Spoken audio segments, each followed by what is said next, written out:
because increasingly we're beginning to see, that the arbitration market is not only for lawyers anymore.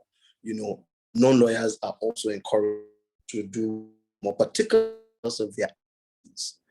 But notwithstanding, I'm happy with the position of participants at this morning for you, afternoon for us. And so I'm going to preface my presentation with preliminary comments. And the preliminary comments have a lining of what I call the commercials of arbitration. At the end of what I expect that we take up this meeting is, where are the opportunities? How can we collaborate? Take reference from Michigan. How can the law of Michigan take references from Nigeria? That is the essence of this networking. And so I start by saying that arbitration, ADR, is what fastest, and we can't deny that fact, is the fastest and is the most acceptable form of disputes. When we draft agreements now, clients now mandatorily tell us to ensure that they takes them to. And so for me, it's huge untapped market, which everybody needs to take a share of. I mentioned earlier that increased participation of lawyers. How did this come? When we engage non-lawyers as experts during arbitration, they first get to see how much well they need for just to give expert evidence. Secondly, look at they see the problem is not as cumbersome what's seen in traditional. So we're encouraging a lot more lawyers, into the space of arbitration. What is even more important, there's increased evidence of growth in foreign firms and local law firms. And what leads is that we're seeing increased M&A within the legal cycle.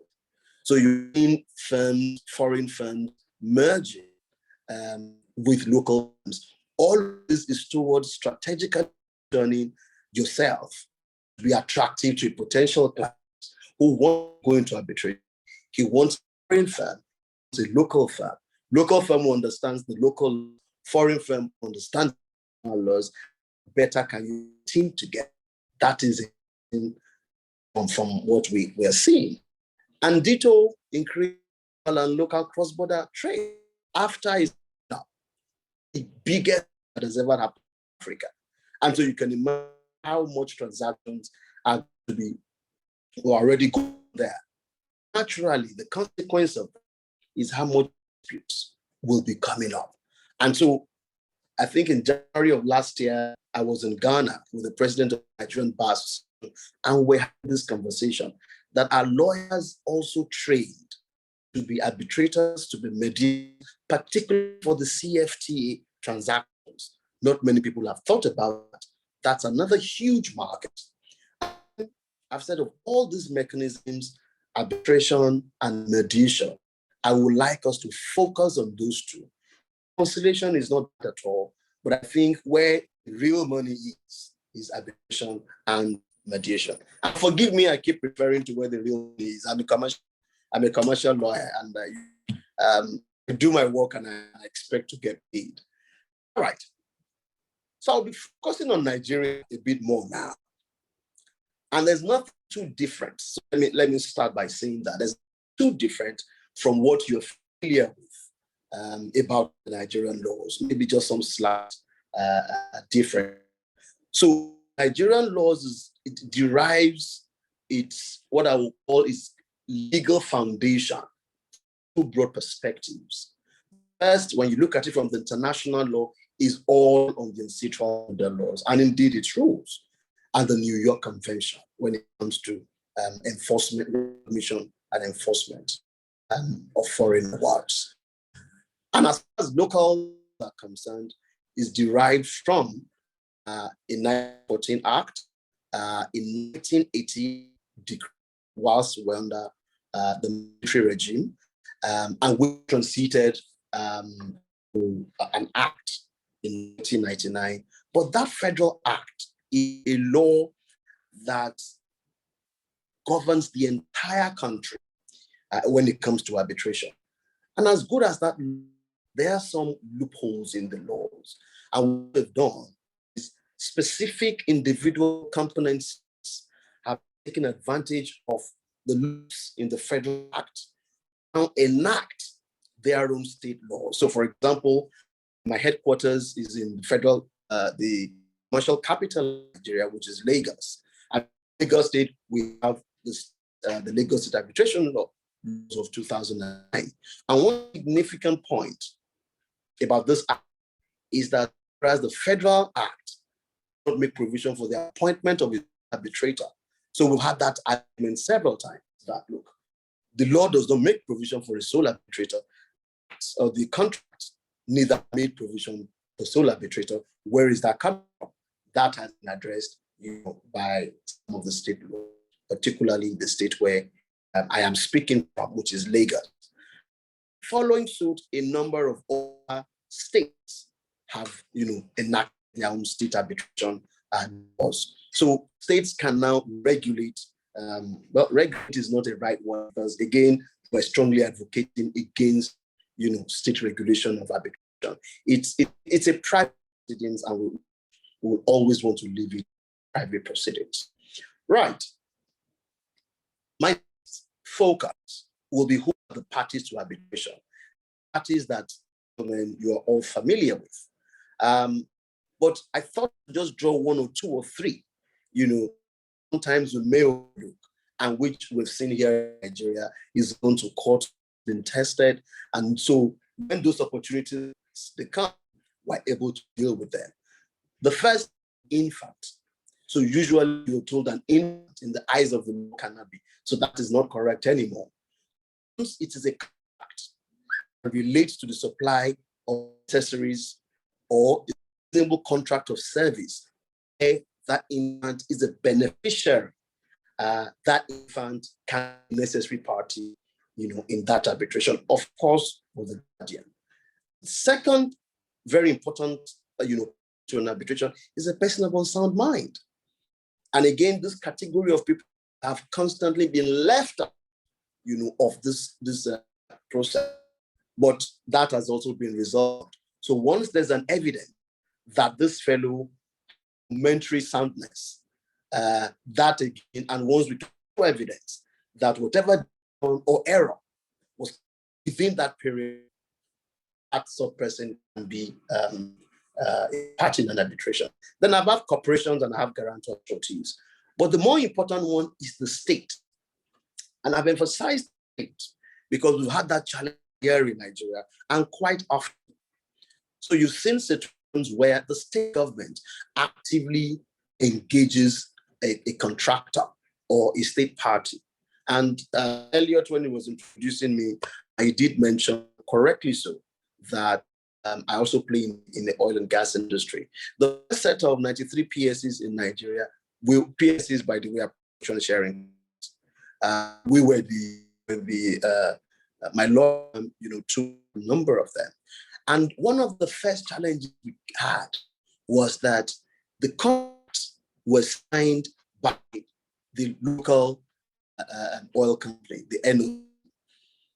And when we were to appoint an arbitrator, the Attorney General nominated an arbitrator. And that became now very easily, National Oil Corporation aimed to be good and treated in that manner. But we have conflicting authorities from the Supreme Court. That's no, it is not an agency of government. It's a company on its own. And for those reasons, if that company signs production sharing contract, what it means is that you may be doing so and you could have it on behalf of the government, but for that purpose, it is a party. And so you take the assets as well as the liabilities arising from such a contract. So under no circumstance should the Federal Attorney General, who is not a party in that contract, nominating. And so we had battles back and forth over that. It was ended up in the court. But I like what Lloyd said, and I'm sure we're familiar with Lloyd. He said if a government goes into the marketplace to buy books as a commercial transaction, government should be subject to all rules of marketplace. That statement was also led to in the Nigerian case law, in the Central Bank of Nigeria. So we're seeing very clearly who or the role the state government should, when we're drafting contracts now, we're a bit clearer to whether there's one we're doing in one of the states in Nigeria where the state government will be a part in that transaction. And we said, no, for XYZ reasons, we do not think that's a good idea. So arbitration and its procedures, they are evolving in Nigeria, and we're all very excited about it.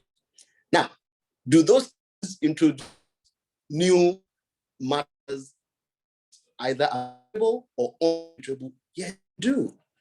Some of them were never said in Nigeria before. In fact, some of them stayed with us, and I'll come to shortly. Let me first look at matters that are arbitrable, and I think this is very important for us to so that we can guide in our clients when it comes to matters of jurisdiction, determine whether a matter that must or a matter that cannot go to arbitration. So breaches of contracts, yes. Matrimonial costs are usually not, particularly because the realm of divisions. But when it comes to the area of division or distribution of properties, usually it's a matter where the courts allow parties to sit and discuss it. And there's a third trial who superintend the process and so, anticipated. Compensation of compulsory. Tolu, if I may interrupt just briefly, I'm wondering if there might be an issue with your microphone. I'm hearing you well, but intermittently I'm losing something, and I wonder if it might be a microphone issue. Perhaps you could either try adjusting the microphone, or if you have another microphone, give that a try.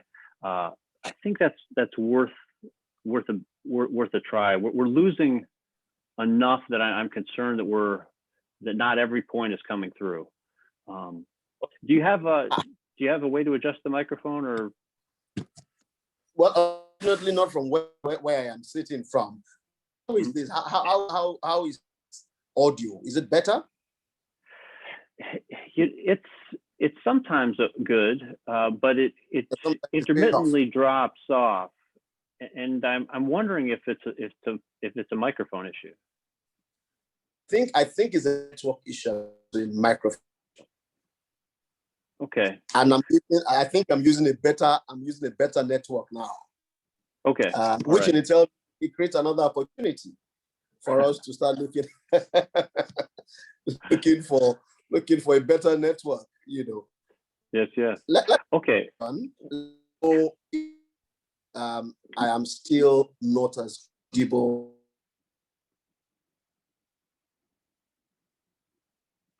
Yeah, I'm losing you intermittently, but why don't you proceed? Adjust your microphone if you can, and let's just do the best we can. And thank you, and please continue.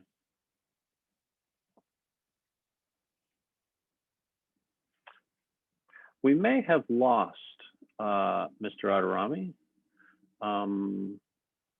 Let us see. Right now, I cannot hear you at all, Tolu. Yes.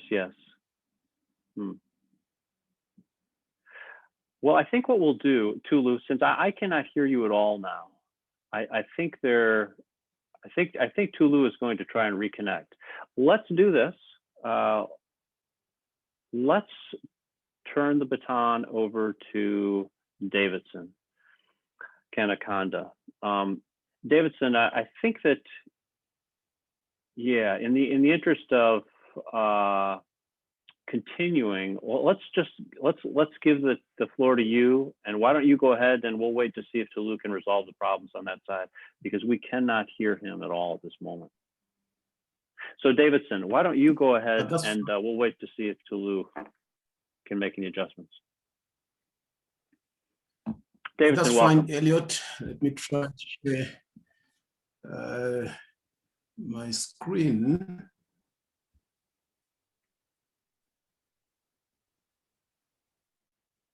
Great, looks good.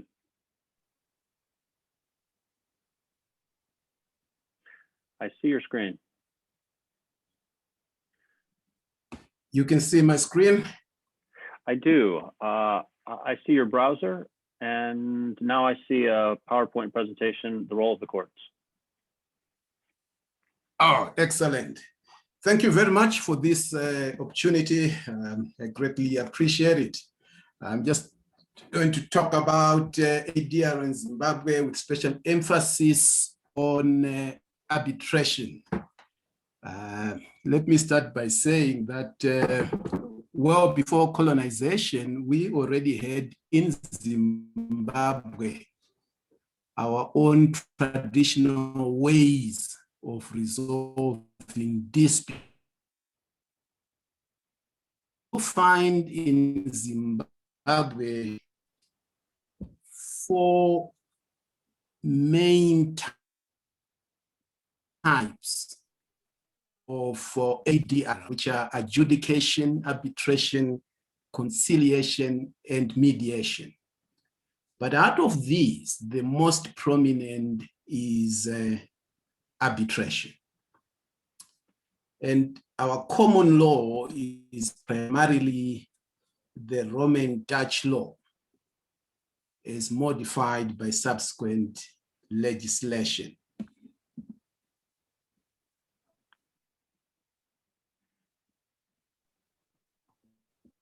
Our Arbitration Act came into effect on the 13th of September, 1996. And this is the principal national arbitration statute in Zimbabwe.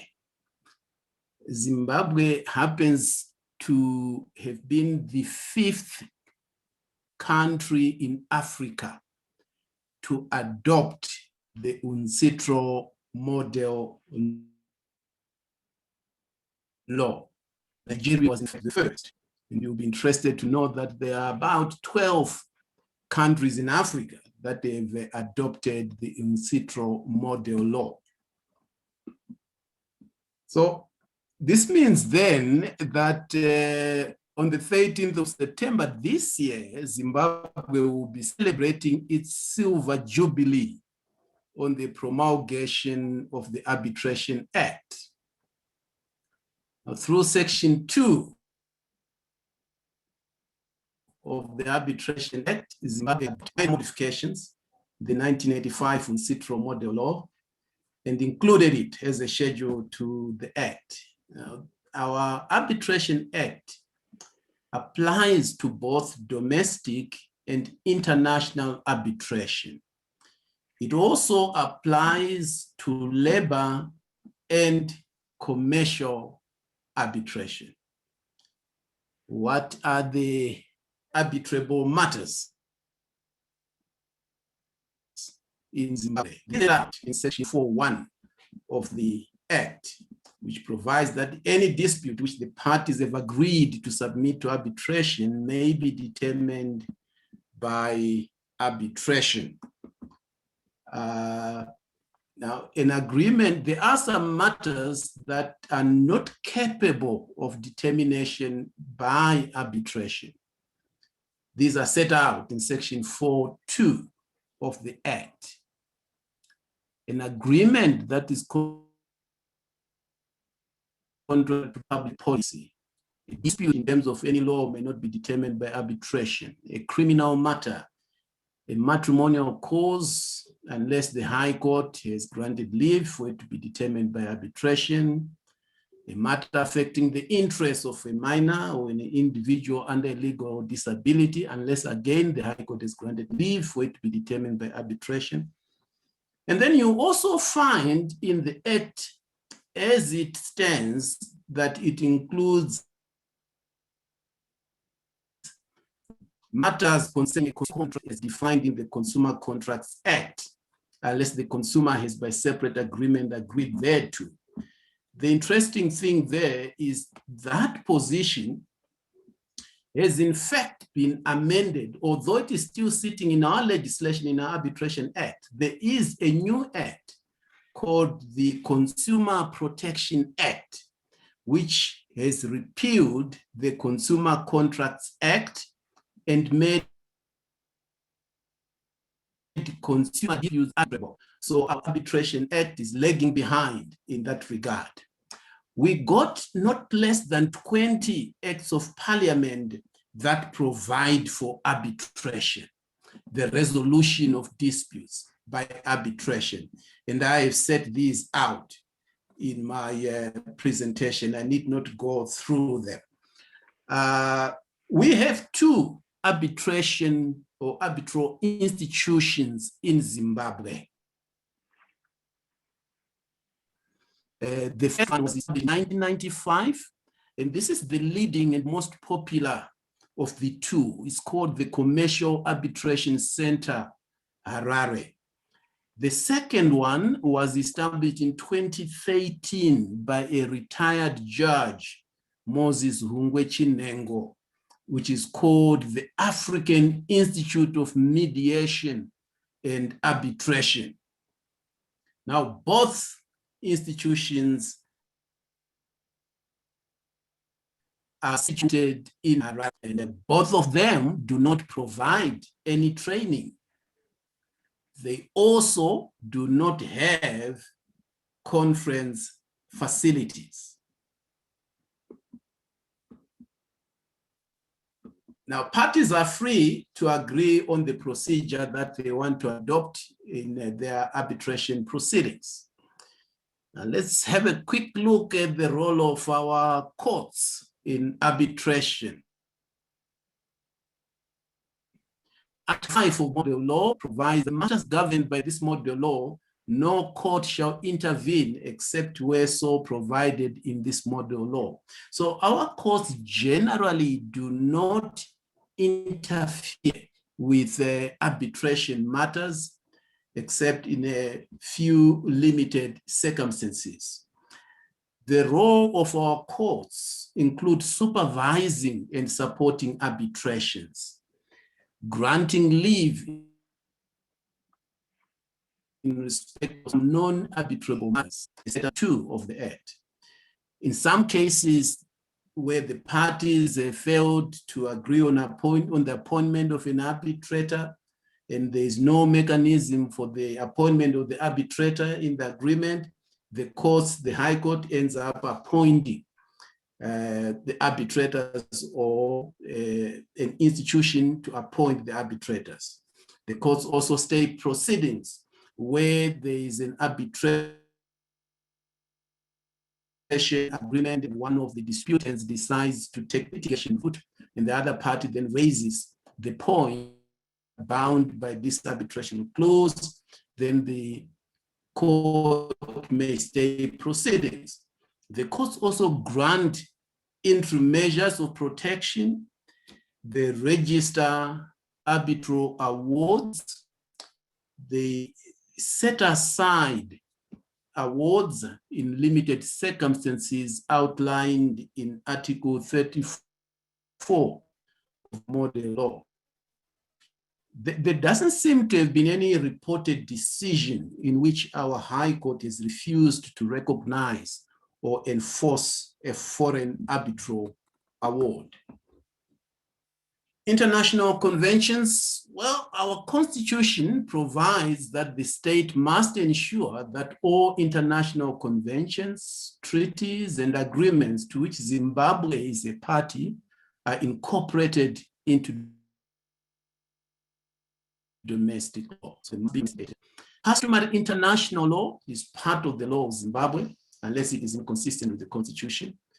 And an international treaty which has been concluded or executed by the president or under the president's authority does not bind Zimbabwe until it has been approved by parliament, and does not form part of the law of Zimbabwe until it has been incorporated into the law through an act of parliament.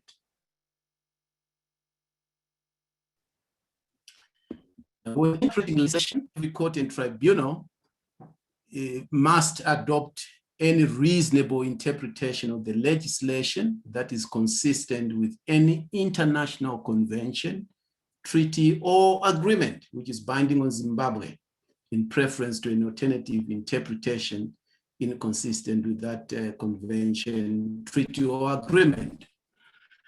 Zimbabwe is the signatory to the Convention on the Settlement of Investment Disputes between nationals of assets. It is a signatory to the Convention on the Recognition and Enforcement of Foreign Arbitral Awards, the New York Convention. Now, we got pieces of legislation that make arbitration compulsory. So where any enactment requires any matter to be determined by an arbitrator or by arbitration in Zimbabwe, in accordance with any law related to arbitration, such requirement in enactment is deemed to be an arbitration agreement in Zimbabwe. That is in terms of Section 5 of our Arbitration Act. We got an interesting scenario in the Consumer Protection Act, where Section 90 of that act provides for an aggrieved disputant to appeal to the High Court against the arbitral award. That's the only section that I'm aware of that is that sort of provision, because Article 34 of the model law lists the circumstances under which an arbitral award can be set aside. There is no appeal mechanism. This is the only section that I'm aware of. Now, arbitral awards would not be final if any of the parties has a right of appeal. So like I said, we got a very unusual situation in Section 90 of our Consumer Protection Act. Let's talk about the appointment of arbitrators in Zimbabwe. As we would all know, apart from the rendering of the actual award, the appointment of a tribunal is the most important decision in any arbitration. Article 11 of the model law provides for the appointment for arbitrators. No is precluded from acting arbitrator by reason of their nationality. Parties are free to agree on the procedure of appointing an arbitral tribunal. Now, where under an appointment procedure agreed by the parties, a party fails to act as required under such procedure, or the parties are unable to reach an agreement expected of them under such procedure, or the party, including an institution, fails to perform any function entrusted to it under such procedure, then any party may request the High Court to take the necessary measure unless the agreement on the appointment procedure provides other means of securing the appointment. This is where the High Court may end up appointing an institution which can then appoint an arbitrator. So our High Court has in the past ordered the Commercial Arbitration Center to appoint an arbitrator and set up those cases there. You may be interested to know that there are no qualifications at the moment for the appointment of an arbitrator that are set out in the model law. So if one wants to be an arbitrator in Zimbabwe, all they do is write a letter to the Commercial Arbitration Center and say, look, this is who I am, this is my CV, I would want to be included on your panel of arbitrators. If the Commercial Arbitration Center is happy with that application, then they're included on the panel of arbitrators. To be senior lawyers and retired judges. Those who have received training, who have received it outside the country, since there is no team of arbitrators that is happening in Zimbabwe at the moment. You also, the only book, local book available in Zimbabwe on arbitration is a book that I published last year. with JUTA in South Africa, entitled Commercial Arbitration in Zimbabwe. That's the only local literature that you will find on arbitration in Zimbabwe. Now, when it comes to the appointment of labor arbitrators, Section 98 of the Labor Act then provides that one must have, it then these qualifications. One must have experience and qualification in arbitration. These do not apply to commercial arbitration. Now, again, with our labor arbitration, which is enshrined in the labor arbitration,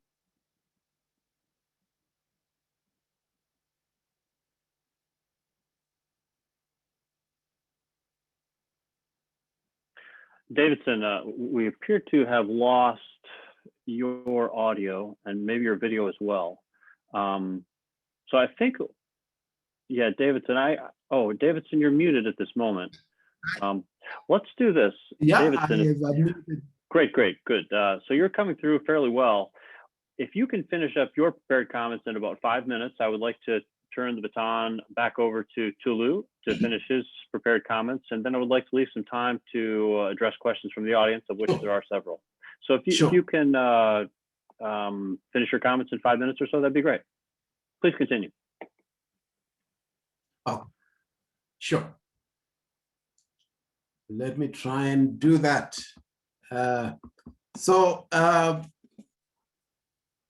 When it comes to the appointment of counsel in arbitration matters, our law does provide that anyone can be, you can be appointed. Everybody has a legal right to be legally represented. It's a constitutional right. But if you are a foreign lawyer, then you obtain authority from the Minister of Justice by way of an exemption certificate that is issued by the minister. And in order for the minister to issue that certificate, he must be satisfied from a country which is designated as a reciprocating country. Now, a reciprocating country is one whose law admits to the practice of law in that country, whether generally or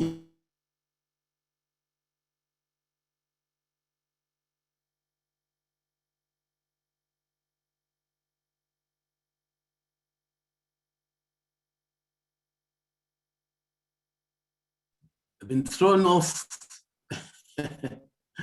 the line again. Can you hear me? I can right now. Yes, I can. Yes. Can you hear me? Yes. Please continue. Okay. So the minister must be this is an important matter. It's complex. There are special circumstances that justify the hiring of a foreign lawyer, and that the counsel is not normally resident in Zimbabwe. So when one is issued with that exemption certificate, they can only practice in respect of that particular matter to which the certificate relates, and that certificate will automatically lapse in respect of which it has been granted. For the sake of time, let me stop here so that I hand back time to you, Elliot. Well, thank you so much. And I will hand it right over to Tolu.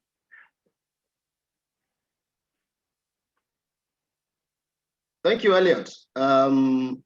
And I was just hoping that Davison will carry on, because I was enjoying myself here. I've already started talking with some people. People have been sending me private messages, and and I think this is the essence of the entire exercise. All right. We're going to save a lot of time because quite a few things I was going to touch on, I think Davidson had touched on them, so I would not repeat them, unless, of course, there's a variation between the Zimbabwean market and the Nigerian market. And so before my network took off, like I told Elliot, I was on what I've called the non-arbitral matters, arbitral and non-arbitral matters. And I think this point is extremely important because a number of times when clients pushes us to go and issue notices of arbitration, we don't look at the subject matters. So I had listed out what were the arbitral matters. Let me move now to the non-arbitral matters. But before I do so, one last point in the arbitral matters which you can arbitrate upon, is landlord and tenancy matters. Now, there's no law that says you cannot, by arbitration, resolve a landlord and tenancy matter. But I personally think it's a worthless exercise.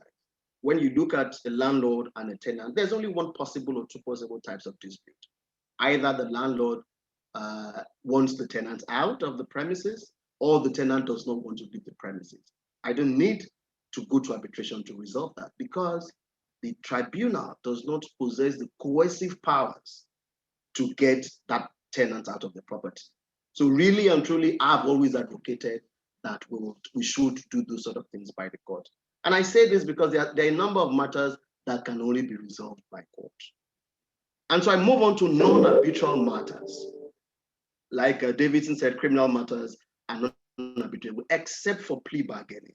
So when you get to the stage of where within a criminal matter, plea bargaining, can be resolved by a third party neutral. Election petitions are not arbitrable matters. Same thing for divorce petitions. They have to go through a regular courts. Tax disputes. Now, this is very important. And I say so because what you will find in practice is that whether by law or by contract, a number of provisions or a number of contractual and commercial terms are now interwoven with tax considerations.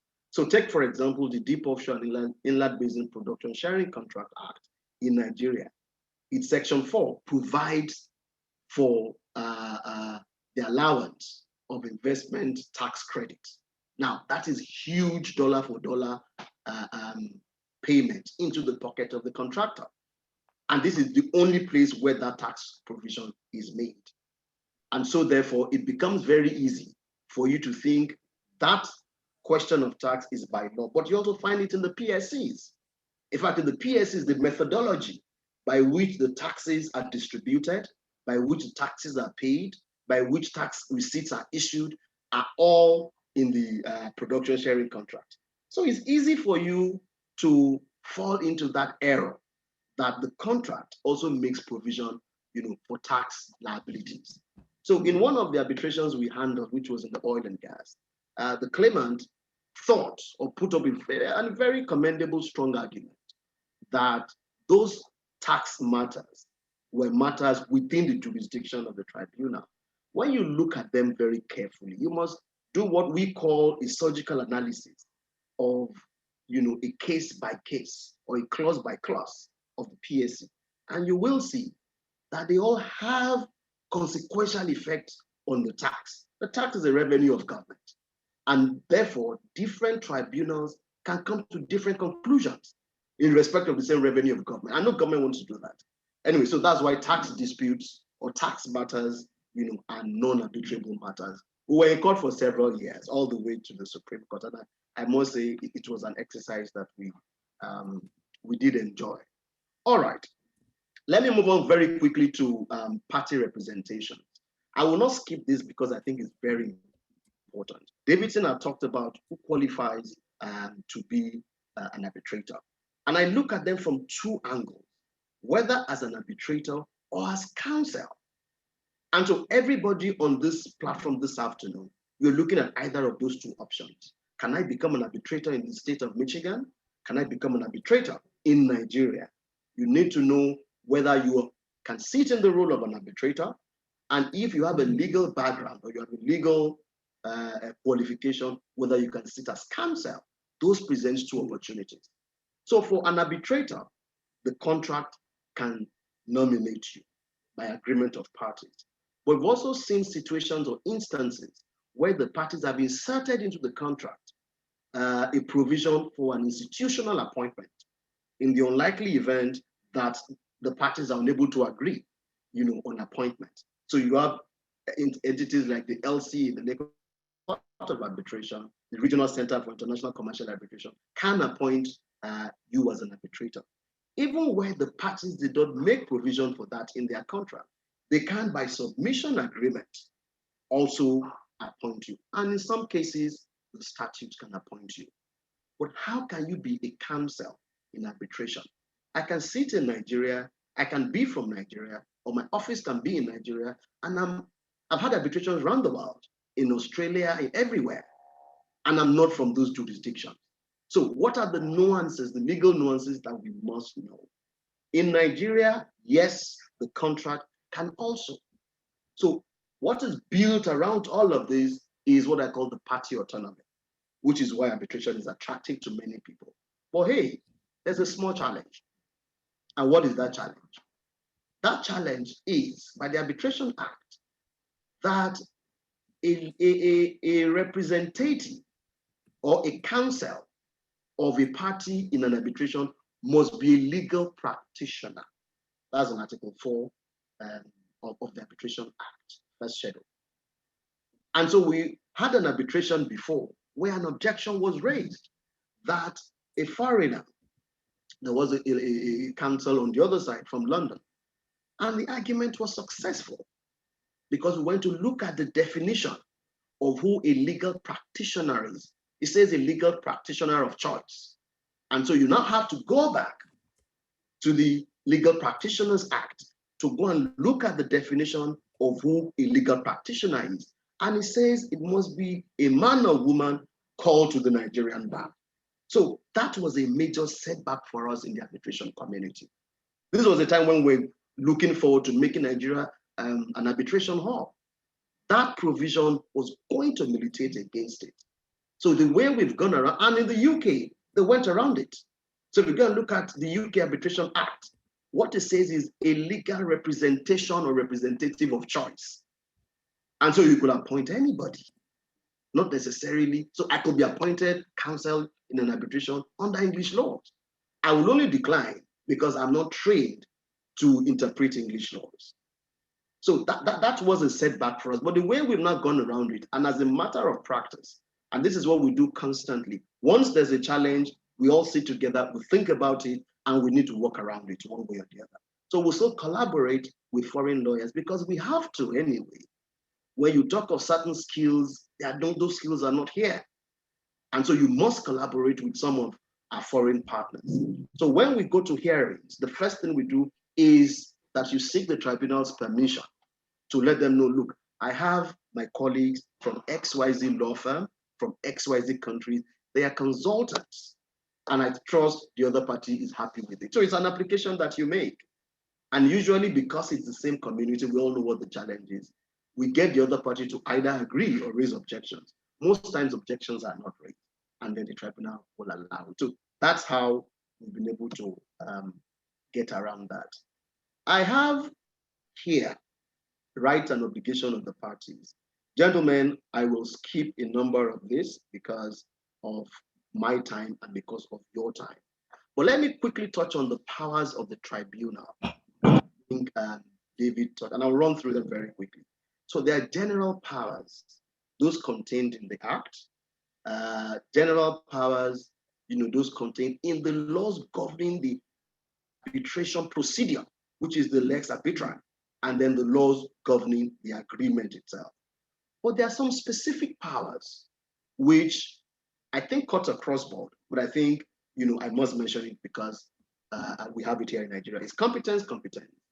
No matter what the objection is on jurisdiction, the tribunal has the powers to determine whether or not it has powers to sit over that sort of matter. That's what we call, and you find it, of course, in the constitutional. The tribunal also have the powers to determine the place of arbitration. I remember a hearing we had some time ago. Parties agreed that the place would be Lagos. But unfortunately, there were bombings here and there in Lagos. And we took a strong view that, look, the parties had agreed. What the law says is where parties do not agree, then the tribunal, by their terms of reference, can take a view on the place of arbitration. But the day after we made that submission, very strong submission, we're very excited about it. There was a bomb that went off in Abuja, October 1. I can't forget that date.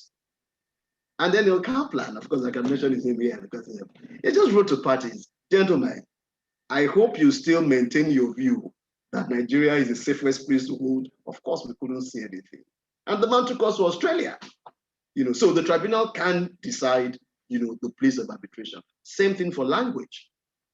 Matters of disclosure, extension of time, appointment of experts, they are matters that the law and indeed the contract donates to parties. I move quickly to the powers of court. Davidson had talked about a number of those things, so I will not repeat all of what he has said. But if I may briefly interrupt, so we're approaching the end of our allotted time. I want to make sure that folks who have a hard deadline at 11:30 have a chance to ask a question. So I want to interrupt your presentation, but I also want to say that I'm willing to stay on after 11:30 for so long as anyone else is willing to stay on and continue the discussion. So we can pick up again with your prepared comments or with others from Davidson or with other questions. But before we get to the past the hour, I want to invite the audience to contribute any comments or questions. Is there anyone who would like to? And if so, feel free to unmute yourself and pipe right up. Well, Elliot, if you give me 1 second, just before that, and I know some people need to jump off, I will run quickly to slide 15 of my presentation. I'll come back to the rest if there's time. But slide 15 talks about the opportunities. I think if you take nothing away, I think that's an important point you need to take away. And I do say that there are few specialist arbitrators and counsel in Nigeria. This is an area of opportunity for us to work together. There are few specialized ADR centers also in Nigeria. Incidentally, one of us here and I were about starting one now. And so this is an opportunity to also collaborate. What I've called best friend relationships between Nigerian law firms and foreign law firms creates this sort of opportunities, gentlemen. I think the best time for us to work together is now. And let's exchange values and we exchange dollars. Thank you very much. No, thank you very much. And by the way, your sound is perfect now, Tolu. Thank you for the adjustments you made on that side. Is there a member of the audience who would like to comment or question? Anyone? Feel free to unmute yourself and jump into the conversation. If not, I want to raise a couple issues that have been commented on in the chat, and I'll thank Ayodiji Olunlade for the comment regarding arbitration in family matters, and I'll thank Tolu for his response on that. Tolu, do you want to summarize your response on arbitration as it applies to family matters? Yes, thank you very much. So I did say to Mr. Olunlade that naturally when it comes to matters, particularly when children are involved, where children are not involved, but you are discussing distribution of properties, it is sometimes subject to a private hearing where you have a third party neutral who, I would call that a hybrid case. And we have MedArb, which is a hybrid of mediation and arbitration. So that is what happens there. But when children are involved, it is almost sacrosanct that parties will have to resort into a private hearing and a third party neutral will sit. And there are many things that are considered during that process. So it's a matter of practice and procedure.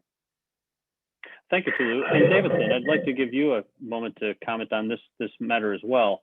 So family matters and arbitration of family matters, and specifically parenting arrangements and support. How is that addressed under Zimbabwe law?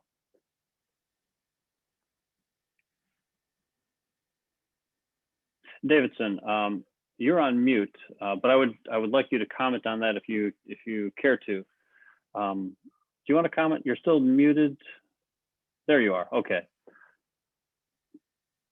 Sorry, can you repeat the question again? I can hear you now. Yeah, the question originated from Ayodiji Olunlade, and it's about the scope of arbitration in family matters and should it be extended to parenting arrangements and support.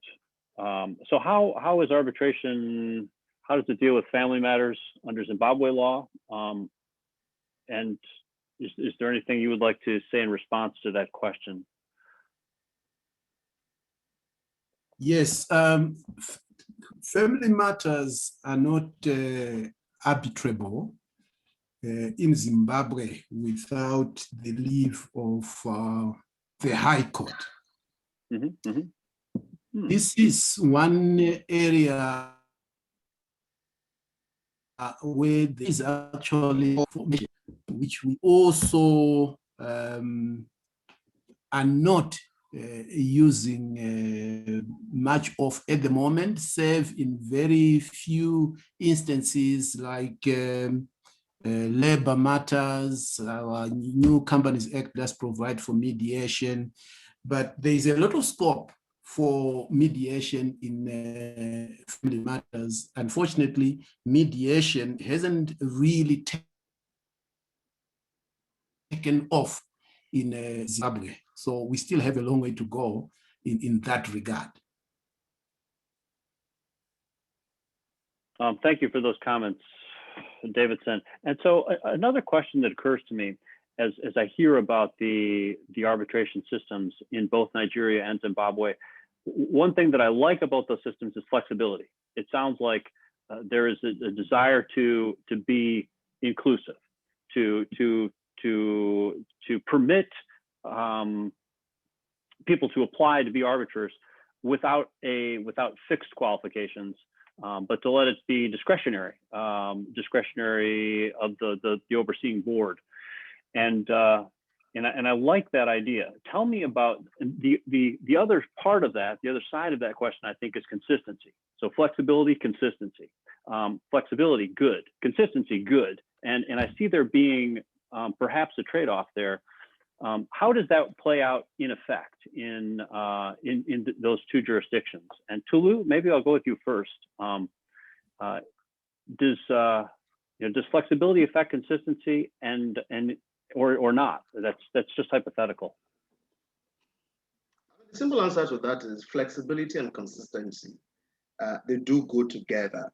Reason being that the nature of disputes that go to arbitration in Nigeria are largely commercial and very sensitive disputes in nature.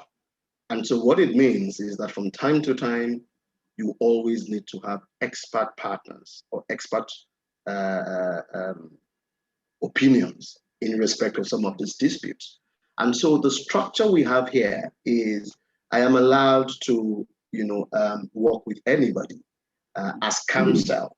However, if as arbitrator, because of what I've also described as the party autonomous nature of our structure here, I'm also allowed to nominate anybody who I feel can sit as an arbitrator.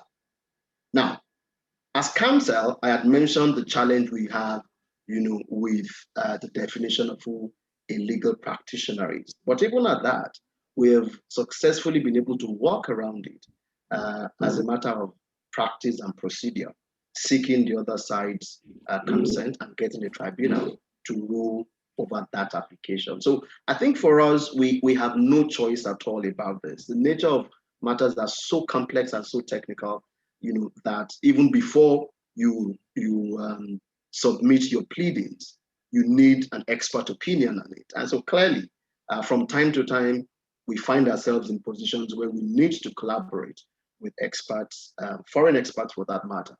And but in addition to that, the institutions in Nigeria have also set some parameters. So, and this is a matter of getting more work, quote unquote. So you can either be part of the Chartered Institute of Arbitrators, for example, Now, before you are a member of that institute, you must write their exam. And so we have lawyers, we have judges, we have non-lawyers who are also members of the Chartered Institute. So to train you, most of what we have discussed today are products of the training of the Chartered Institute, which I belong to, by the way. But again, you don't have to be a member of the Chartered Institute of Arbitrators for you to be appointed an arbitrator in Nigeria. So the flexibility, I see, we've done very well in Nigeria regarding flexibility and consistency. Well, that's fascinating. So if I hear what you're saying, because of the range of issues that one must address, you actually need to have a flexible standard so that you can appoint experts in the subject matter to more like the complexities. I mean, so I tell you, for example, when we had dealt with the PSCs in the 93 PSCs, there were clear tax disputes. At that point in time, we had not had any tax oil-related disputes, none at all. And so we had to go to, I think we went to Zimbabwe, I think it was Zimbabwe, one of the countries where there was the closest, and you know, that sort of law is a persuasive authority in Nigeria. The Nigerian courts are not bound by it. So I'm happy to say ours was the first, you know, to form an authority or a precedent that other courts are now following. But we had to collaborate, engage the services of foreign partners to look at this because it's happened in other jurisdictions. And so we needed to borrow from there to be able to, you know, make a robust pleadings before the tribunal. So we had no choice about it. Understood. And thank you for the clarification, Tolu. Davidson, I'd like to give you a chance to respond to this question about flexibility versus consistency. And then I would like to give each of you a minute or so to make any closing comments. And we're going a little over here, but I think that's appropriate given the fact that we've had some technical hurdles. And I want to make sure that everyone has the chance to be heard. But before I continue with Davidson and then go back to each of you for closing comments before we formally adjourn, I would like to again ask the audience if there's anyone who would like to comment verbally or or introduce a question to the conversation. If so, please unmute yourself and pipe up now. Anyone? Anyone? Going once? Going twice? Okay. Then let's go to Davidson for a response. Let's go to both gentlemen for closing comments, and then we'll formally adjourn. And I will hang on the line, and anyone else who wants to continue the discussion is welcome to after that. Davidson, please. Thank you. Talking about flexibility, you find that professional bodies that can appoint arbitrators. For instance, you got the Law Society of Zimbabwe. What they do is simply send out a letter to lawyers to say, if you would want to be included on our list of arbitrators, please let us have your name. That's all. So you send them your name and you're on the list of arbitrators. Whether you have any training or not does not seem to be a consideration. Now, when it comes to consistency, you find that when it comes to procedural matters, yes, you tend to have consistency. When it comes to substantive matters, that's a different issue altogether. You may have inconsistencies there. But now, when an aggrieved disputant takes the matter to the High Court and they want the arbitral award set aside,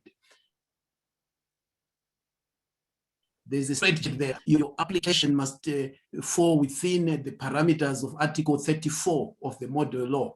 And the courts are very, very reluctant to interfere with the arbitral awards unless the award violates Zimbabwe's public policy. And Zimbabwe is the leading authority on policy. You find also that there is consistency when it comes to the judgments that are handed down by the High Court and the Supreme Court in respect of arbitration matters. You may want to know that, in fact, our courts have interpreted almost 3/4 of the articles in the model law. So it is, Zimbabwe is one of the leading African countries when it comes to interpreting articles in the model law. So there is consistency in that regard when it comes to the judgments by the High Court and the Supreme Court. Well, thank you for that interesting response. And I like your differentiation between procedural consistency and substantive consistency, and what's important and when. So thank you. And gentlemen, if you would both like to close, at least formally close here in 60 seconds or so. Tolu, any messages for the audience in closing? Thank you, Elliot. I think it's been a good exercise. 2 points I will just leave gentlemen and ladies with, and I think we can engage subsequently after this event. The first point is that Nigeria is a developed arbitration market, and the courts are becoming more and more reluctant, to interfere in arbitral processes.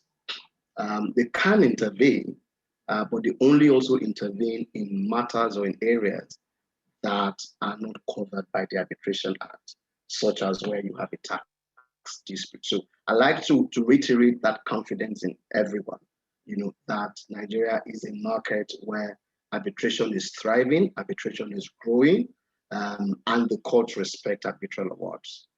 The second point is also, I think we should form formidable clusters of relationships, more importantly on a sector-focused area.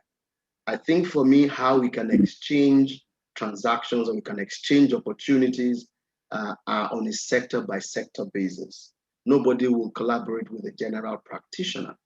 So in oil and gas, I want to collaborate with you because I know you have some expertise that will be useful to me, in my practice. You want to collaborate with me because I have that expertise that is also going to be useful to you. So I think with that mindset, we should come together, and I think we can. And finally, my good friend here, Aaron, and I are floating an ADR center, which it will come live very soon. It's also an opportunity for a number of you, and it's Nigerian based. So it's an opportunity for a number of you to also get enlisted either as arbitrators, and you can ask for more information about it. And once we finally and formally set up, we will share those information with you.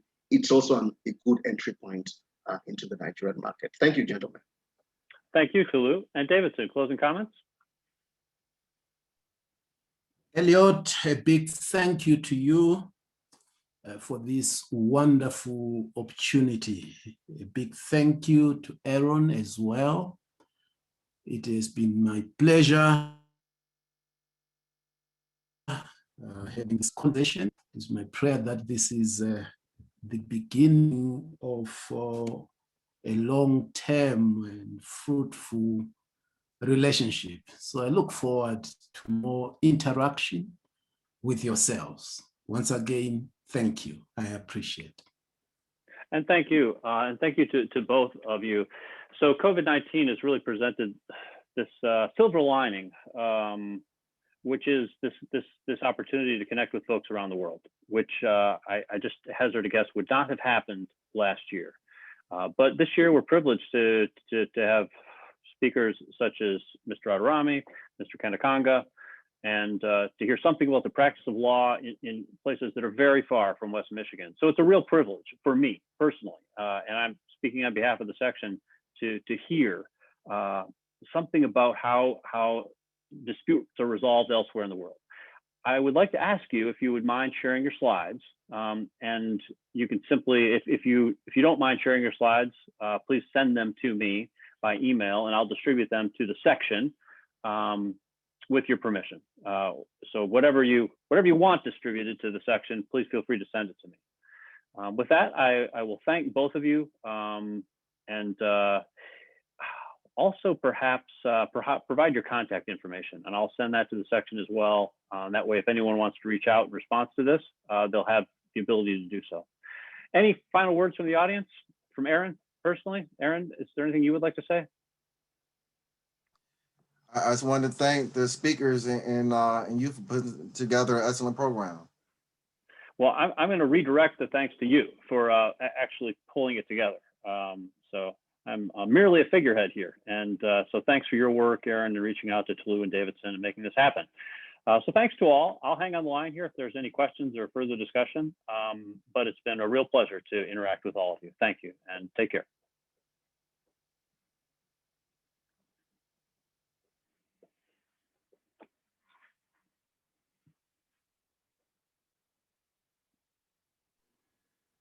So thank you, Elliot. I think that was a good I think it was a good session. The time was short though. Yes, it always is. There's no way you can do justice to this sort of topic in 1 hour. Maybe what we may consider doing, or what you may consider doing, and I was thinking of doing it before, was to share my slides ahead of time, right? So that whilst you're paraphrasing, your audience, you already have the benefit of, the fullness of your slide presentation. That's a good idea. Yes, so I like that. But I think it's what is arbitration like in Michigan? How developed is it? Is it also sector focused? Is it what is it like? As a person who is not an arbitrator, I can't speak to that. But is there anyone on the line who could respond to Tolu's question?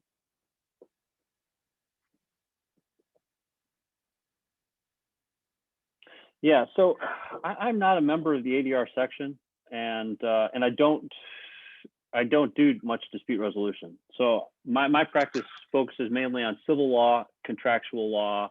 It's mainly prospective, not retrospective, in the sense that I'm usually engaged in forming a relationship, mostly contracts for technology, mostly commercial contracts, licenses, service agreements that involve technology, and usually software. Usually it's software. And so what happens when you have disputes arising from those contracts? Because I essentially, so my first 4 or 5 years of practice, I was a core litigator.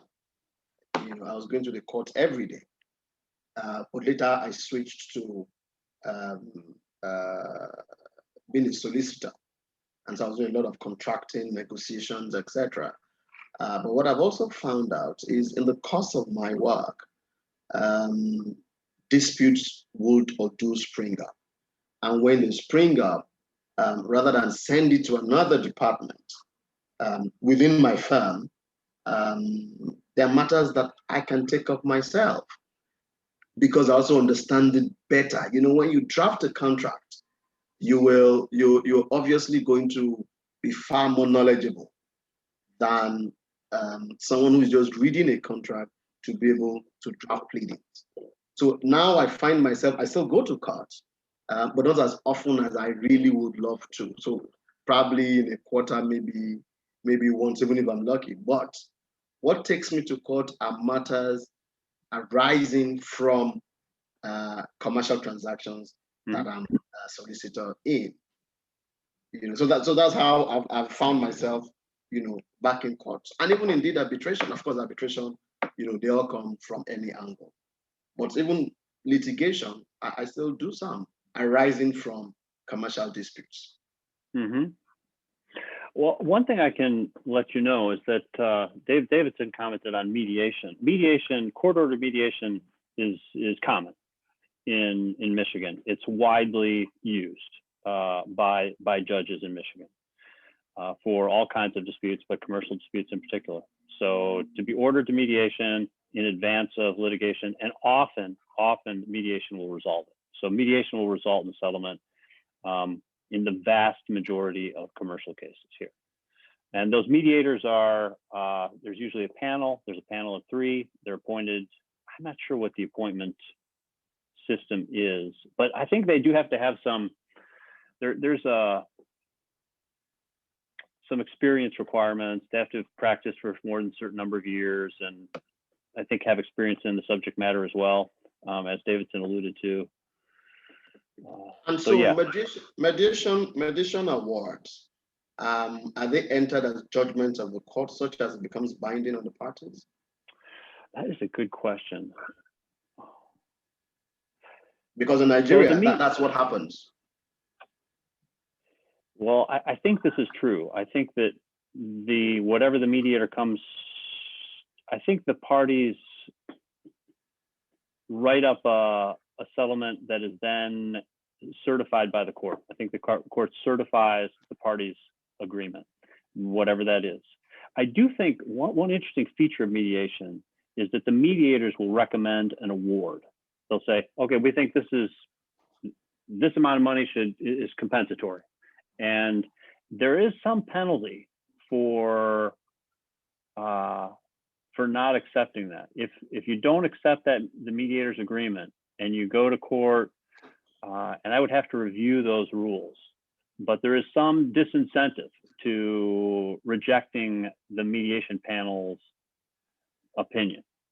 Well, usually my experience also as a mediator is most often than not, a mediation report or award is consensual in nature.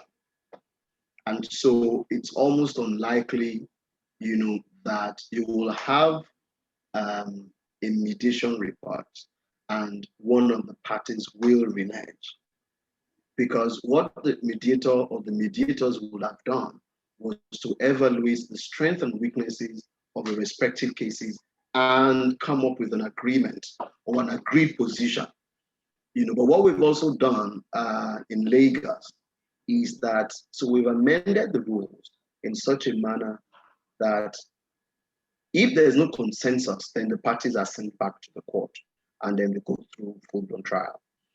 But if there's an agreement, if there's an agreement and you're successful in having a mediation report, that document is now entered into the court as a judgment of the court. Now, the trick there is once it's entered as a judgment, it's almost like your settlement agreement. Once it's pronounced upon, neither of you can back out of it.